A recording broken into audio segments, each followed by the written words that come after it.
नमस्कार बच्चों, आज की हिंदी की कक्षा में आपका पुनः स्वागत है। बच्चों, पिछली वीडियो तक मैंने आपको समास के 5 भेद बता दिए थे। वो भेद थे अव्ययीभाव समास, तत्पुरुष समास, द्विगु समास, द्वंद्व समास, कर्मधारय समास। अब आपका जो छठवां और अंतिम भेद है वो है बहुब्रीहि समास। हम आज बहुब्रीहि समास के ऊपर ही चर्चा करेंगे। बहुब्रीहि समास की परिभाषा बताने से पहले मैं आपको एक उदाहरण के माध्यम से समझाना चाहती हूँ। मान लो बच्चों, आपका कोई दोस्त बहुत दिनों बाद आपको मिला, आप उसके साथ कहीं जाकर बैठ जाते हैं, बहुत सारी गपशप करते हैं, कुछ अपनी कहते हैं, कुछ उसकी सुनते हैं, और फिर कुछ देर बाद आप दोनों मिलकर अपने किसी पुराने तीसरे दोस्त के बारे में बातचीत करने लगते हैं। होता है ना ऐसा अक्सर कि हम लोग किसी से मिले, हमने एक दूसरे का हालचाल जाना और फिर हम दूसरे किसी तीसरे व्यक्ति के बारे में बात करने लगते हैं। इसी तरीके से आपके घर में मेहमान आते होंगे, आपने एक चीज देखी होगी कि जब वो आते हैं तो कुशल क्षेम अपनी बताते हैं, आपस में बातचीत करते हैं और फिर दूसरे रिश्तेदारों के बारे में बातचीत करने लगते हैं। तो बस यही बहुब्रीहि समास है। बहुब्रीहि समास को समझने के लिए भी केवल इतनी सी बात समझनी है कि बहुब्रीहि समास में दोनों पद मिलकर, यानी कि पूर्व पद मिलकर और उत्तर पद मिलकर किसी तीसरे पद के बारे में बात करते हैं। यानी कि ये दोनों ही पद मिलकर किसी तीसरे के बारे में संकेत देते हैं। देखिए परिभाषा में क्या लिखा है, जहां दोनों पद मिलकर किसी तीसरे पद की ओर संकेत करते हैं वो बहुब्रीहि समास कहलाता है। समझे बच्चों, दो पद मिलकर तीसरे के बारे में बताएं। एक बात और समझनी होगी कि बहुब्रीहि समास में प्रसिद्ध पात्रों के बारे में बातचीत की जाती है। जो चर्चित पात्र हैं, जो इतिहास के और धर्म ग्रंथों के चर्चित पात्र हैं, या जो हमारे देश में महान व्यक्ति हुए हैं, ऐसे व्यक्ति और ऐसे पात्रों के बारे में बहुब्रीहि समास में संकेत दिया जाता है। उदाहरण के लिए मैं यहाँ पर बताना चाहूंगी कि दशानन, आप देखिए यहाँ पर क्या शब्द लिखा है मैंने, दशानन। थोड़ा सा आप अभी भ्रमित ना हो, आप केवल शब्द पर ध्यान दें। मैं उसको एक्सप्लेन अभी 1 मिनट बाद कर दूंगी। मुझे पता है कि आपके दिमाग में एकदम क्या प्रश्न है। पहले हम बहुब्रीहि समास में इसको समझते हैं। दशानन, बेटा दशानन किसका प्रसिद्ध नाम है? आपने सुना है रामायण में एक बहुत चर्चित पात्र है जिसके ऊपर पूरी रामायण लिखी गई, रामचरितमानस लिखी गई। वो पात्र था रावण। रावण के 10 सिर हुआ करते थे। तो आनन का मतलब होता है मुख। रावण के कितने मुख थे? 10। तो इसलिए उसका एक नाम दशानन भी पड़ा। तो इस तरीके से दशानन कैसे व्यक्ति का नाम है? भारत के एक प्रसिद्ध पात्र का नाम है दशानन, जिससे सभी परिचित हैं, इस नाम से भी परिचित हैं। तो बहुब्रीहि समास में प्रसिद्ध नामों के बारे में, व्यक्तियों के बारे में या पात्रों के बारे में ही चर्चा की जाती है। तो दशानन। अब हम इसका विग्रह कैसे करेंगे? हम इसका विग्रह करेंगे 10 हैं मुख जिसके, अर्थात रावण। हमें यहां पर विग्रह करते समय नाम लिखना होगा। अगर आप इस तरीके से विग्रह कर देते हैं तो यह बहुब्रीहि समास हो जाएगा। बहुब्रीहि समास विग्रह के आधार पर निर्धारित होता है कि वो समास बहुब्रीहि है या द्विगु है या कर्मधारय है। अब बच्चों मैं आपका भ्रम दूर करती हूँ। आपने यहाँ पर 10 देखा, आप समझ गए ये द्विगु है, क्योंकि मैंने आपको कुछ वीडियो पहले वाली वीडियो में बताया था कि जिसमें संख्या से शुरुआत होती है, जिसके पहले पद में संख्या होती है, वो द्विगु होता है। आप बिल्कुल सही है। लेकिन पहली बात तो ये कि ये प्रसिद्ध व्यक्ति का नाम है, फेमस नाम है, इसलिए यह बहुब्रीहि समास में माना जाएगा। दूसरी बात ये कि यदि आप विग्रह करते समय लिख देते हैं 10 हैं मुख जिसके रावण, तो ये बहुब्रीहि समास हो जाएगा। लेकिन अगर आप लिख देते हैं कि 10 मुखों का योग, 10 मुखों का योग, अगर वहां पर ये लिखा आ जाए 10 मुखों का योग बराबर दशानन या 10 आनन का योग बराबर दशानन, तो आप वहां पर द्विगु लगा दें। बिल्कुल निश्चिंत रूप से द्विग लगा दें। अगर वहां पे आ जाए दश आनन का योग, दशानन, तो आप वहां पर द्विगु लगा कर आएंगे। लेकिन अगर आ जाता है 10 है मुख जिसके बराबर दशानन, तो आप वहां पर बहुब्रीहि लगा कर आएंगे। ठीक है बच्चों। इसी तरीके से पीतांबर, पीत यानी पीला, अंबर यानी वस्त्र। अगर यहां पर आप लिखते हैं पीला वस्त्र, पीला वस्त्र, तो ये वस्त्र की विशेषता बता रहा है पीला, है ना। तो ये कौन सा हो गया, ये यहाँ पर कर्मधारय हो गया। यही हुआ ना बच्चों, है ना। लेकिन अगर आप इसका विग्रह कर देते हैं पीला वस्त्र है जिसका, भाई पीले वस्त्र कौन धारण करता है बताइए, श्री कृष्ण, तो ये यहां पर बहुब्रीहि समास हो जाएगा। समझे बच्चों। तो आपके विग्रह पर आधारित है कि आप कर्मधारय लगाते हैं या बहुब्रीहि। अगर वहां पर केवल शब्द आ जाए कि पीतांबर में कौन सा समास है, समास विग्रह करके दीजिए। तो अगर आप लिखते हैं पीला वस्त्र है जो और कर्मधारय लिखाते हैं तो वो सही होगा। लेकिन अगर आपने लिख दिया पीला वस्त्र है जिसका श्री कृष्ण, तो फिर कर्मधारय आप नहीं लगा सकते, फिर आपको बहुब्रीहि ही लगाना होगा। अगला प्रश्न देखते हैं। त्रि, त्रि यानी तीन, तीन नदियों का समूह। ठीक है, तो वो कौन सा हुआ, द्विगु हुआ फिर से। लेकिन त्रिवेणी एक प्रसिद्ध घाट है, संगम को त्रिवेणी कहते हैं। तो तीन नदियों का मिलन है जहां, अर्थात संगम। अगर आप इस तरीके से इसको लगा देते हैं तो वहां पर वो बहुब्रीहि हो जाएगा। तीन नदियों का संगम स्थल बराबर त्रिवेणी। अगर आप ये लगा देते हैं तो यहां पर बहुब्रीहि हो जाएगा। और अगर आप यहां पर लिख देते हैं तीन नदियों का समूह, तीन नदियों का समूह, अगर आप यहां पर केवल ये लिख देते हैं तो वो कौन सा हो जाएगा, संख्यावाची है, तो ये यहां पर द्विगु हो जाएगा। ठीक है बच्चों।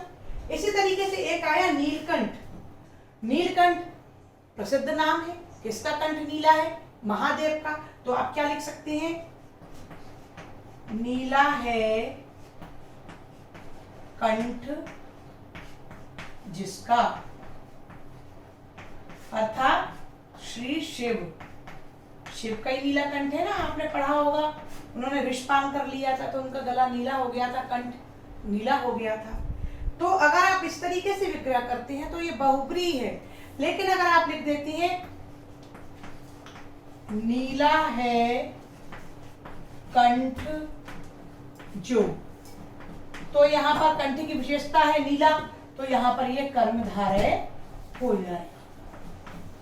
तो बच्चों भ्रमित होने की आवश्यकता नहीं है, आपके विग्रह पर निर्धारित है या परीक्षा में किस तरीके से लिखा हुआ आ रहा है, इस पर आपका उत्तर निर्धारित होगा।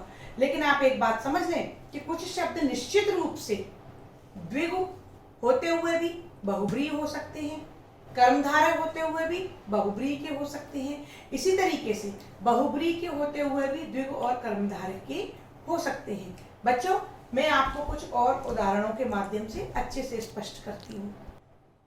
तो बच्चों मैंने यहाँ पर कुछ और उदाहरण लिखे हैं। एक तरफ मैंने द्विगु लिखा है, एक तरफ मैंने कर्मधारय लिखा है।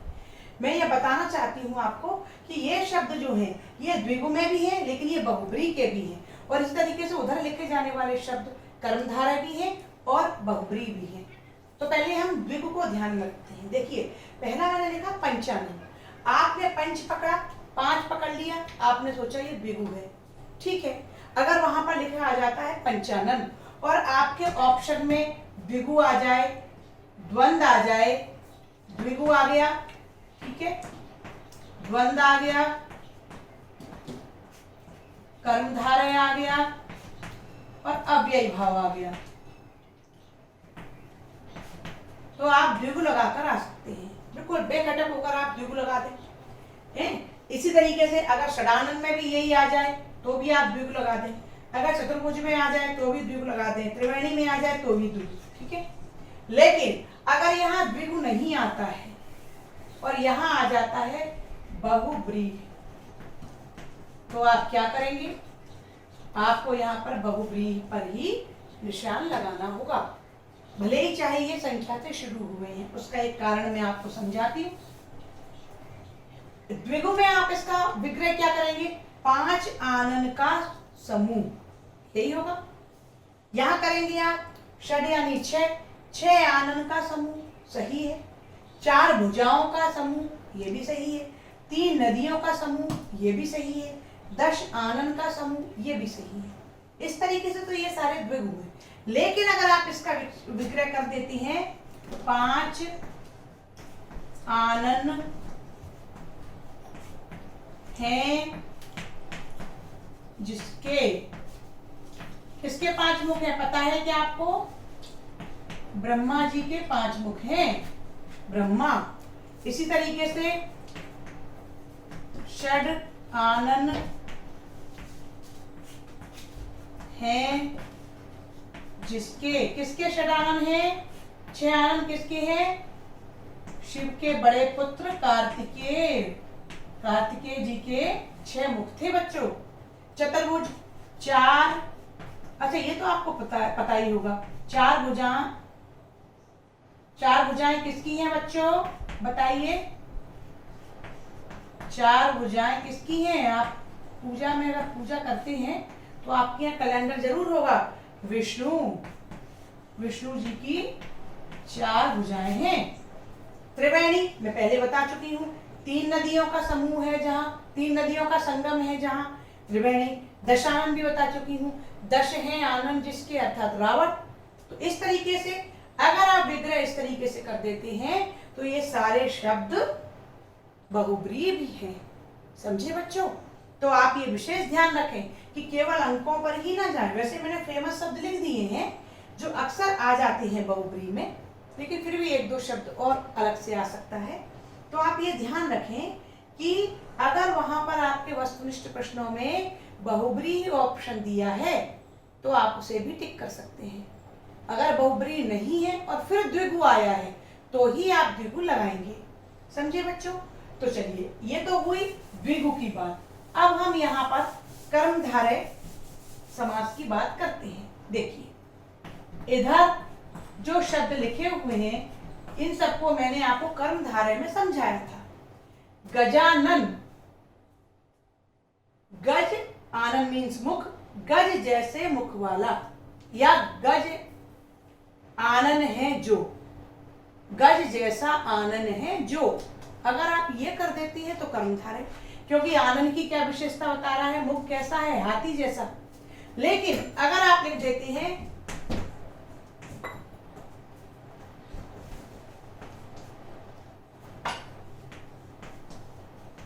गज का आनन है जिसका, जिसका मुख गज के समान है, बताइए हाथी के समान किसका मुख है, गणेश।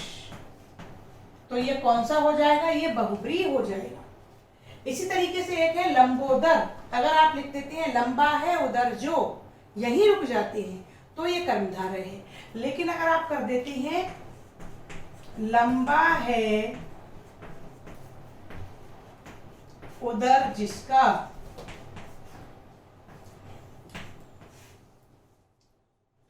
अर्थात लंबा बड़ा पेट किसका है, किसका बड़ा पेट है, आपने देखा होगा गणेश। ठीक है बच्चों। इसी तरीके से अगला है नीलकंठ, अगर आप लिखते हैं नीला है कंठ जो, तो कर्मधारय हो गया क्योंकि कंठ की विशेषता नीली है। लेकिन अगर आप कह देते हैं नीला कंठ है जिसका, बच्चों किसका नीला कंठ है, महादेव। महादेव लिख दें या शिव लिख दें, पता है ना इन्होंने विषपान किया था तो उसकी वजह से नीला कंठ हो गया था। तो नीला है कंठ जिसका, नीला कंठ है जिसका शिव। तो इस तरीके से कर देने पर यह बहुव्रीहि। ऐसे ही श्वेतांबर, श्वेत है वस्त्र, श्वेत है वस्त्र, ये तो कर्मधारय हो गया। लेकिन अगर लिख देते हैं श्वेत वस्त्र हैं जिसके, कौन श्वेत वस्त्र धारण करता है बच्चों, बताइए, पता है आपको? आपकी विद्या की देवी माता सरस्वती। कैसे वस्त्र धारण करती हैं वो? श्वेत वस्त्र धारण करती हैं, ठीक है। तो वो सरस्वती मां हो गई। अगर आता है चरण कमल, तो अगर आप लिख देती हैं कमल जैसे चरण या चरण कमल जैसे हैं जो, है ना, तो वहां पर कर्मधारय हो जाएगा। लेकिन आप अगर लिख देते हैं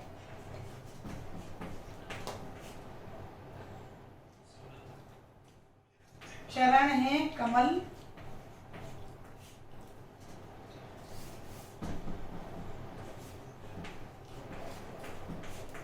कमल जैसे चरण हैं जिसके, अर्थात कौन, श्री कृष्ण, तो यहां पर ये बहुब्रीहि भी हो जाएगा। इसी तरीके से एक आता है महात्मा, है ना। अगर आप इसमें लिख देती हैं महान है आत्मा जो, तो कर्मधारय है। लेकिन अगर आप लिख देती हैं महान है आत्मा जिसकी, अर्थात महात्मा गांधी,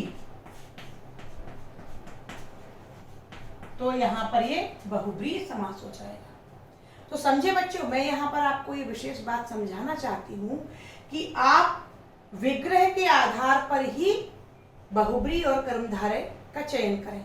अगर आप उसमें स्पष्ट कर देते हैं, परिभाषा लिखी है, दोनों पद मिलकर तीसरे की बात करते हैं, अगर यहाँ पर आप तीसरे की ओर संकेत कर देते हैं तो बहुब्रीहि होगा। लेकिन अगर आप केवल दो पर ही निर्भर रहते हैं, यानी कि केवल विशेषता तक ही सीमित रहते हैं, तो वहां पर कर्मधारय होगा। समझे बच्चों? तो इस तरीके से ऐसे शब्द आपके सामने आ सकते हैं जिसमें आप भ्रमित हो जाएं कि ये शब्द बहुब्रीहि है, कर्मधारय है या द्विगु है, क्योंकि कुछ शब्द तीनों में ही आ जाते हैं। तो बच्चों, इस तरीके से मैंने यहाँ पर आपको समास के 6 भेदों की अवधारणा स्पष्ट कर दी है। आशा है आपको बहुत अच्छे तरीके से मेरे ये तरीका समझ में आया होगा।